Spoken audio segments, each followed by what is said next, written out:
എന്നൊരു ചെറുപ്പക്കാരനെ police arrest ചെയ്തു. മയക്കുമരുന്ന് കഴിച്ചു കഴിഞ്ഞപ്പോൾ അവൻ പറഞ്ഞ എന്താ, എനിക്കൊരു തെറ്റ് പറ്റി, എല്ലാവരും മാപ്പാക്കണം, ഞാൻ അതിനെ തിരുത്തും. അയാൾ തിരുത്തി ജീവിച്ചാൽ അയാൾ ഏറ്റവും നല്ലവനാണ് എന്നാണ്. ഏറ്റവും നല്ലവനാണ്. കാരണം ആ കുട്ടി, ഞാൻ മനസ്സിലാക്കിയത്തോളം അവൻ പോലീസിനോടോ നാട്ടുകാരോടോ ഉള്ള അവന്റെ പെരുമാറ്റ രീതി വളരെ മാന്യമാണെന്ന് ടി വിയിൽ കണ്ടിട്ടുള്ള വഴി, എനിക്ക് നേരിട്ട് പരിചയമൊന്നുള്ള ആളല്ല. ടി വിയിൽ കണ്ടപ്പോൾ ആ കുട്ടിയുടെ ഒരു ശരീരഭാഷയും ആ കുട്ടിയുടെ ഒരു മനസ്സിന്റെ ഒരു രീതികളും കാര്യങ്ങളോ പ്രതികരിക്കുന്ന സമീപനമെല്ലാം വളരെ നല്ലതാണ് എന്ന് തോന്നി. അവന്റെ ജീവിതത്തിൽ അവനൊരു അബദ്ധം പറ്റി, ആ അബദ്ധത്തെ ശ്രമിക്കാനും അത് തിരുത്താനും അവനൊരവസ്ഥ ഉണ്ട്. ഒരബദ്ധം പറ്റിപ്പോയി, ഇനി നീ ഒരു ഇവിടുത്തെ കഞ്ചാവടിക്കാരൻ എന്ത് എന്ന് ചോദിക്കരുത്.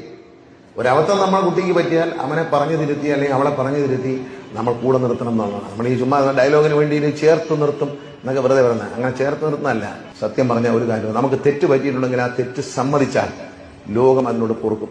അത് ഈ വേടൻ അതിന്റെ ഒരു ഉദാഹരണമാണ്. അയാളോട് ഒരാൾക്കും ഒരു വിദ്വേഷവും തോന്നുന്നില്ല, സ്നേഹമാണ്. എനിക്ക് ആ കുട്ടിയോട് ഞാൻ ഇനി തെറ്റ് ചെയ്യില്ല എന്ന് പറഞ്ഞപ്പോൾ അവനോട് എനിക്ക് അത്യധികമായ സ്നേഹമാണ് തോന്നി. ആ കൊച്ചുകുട്ടിക്ക് ഒരു അബദ്ധം പറ്റിയ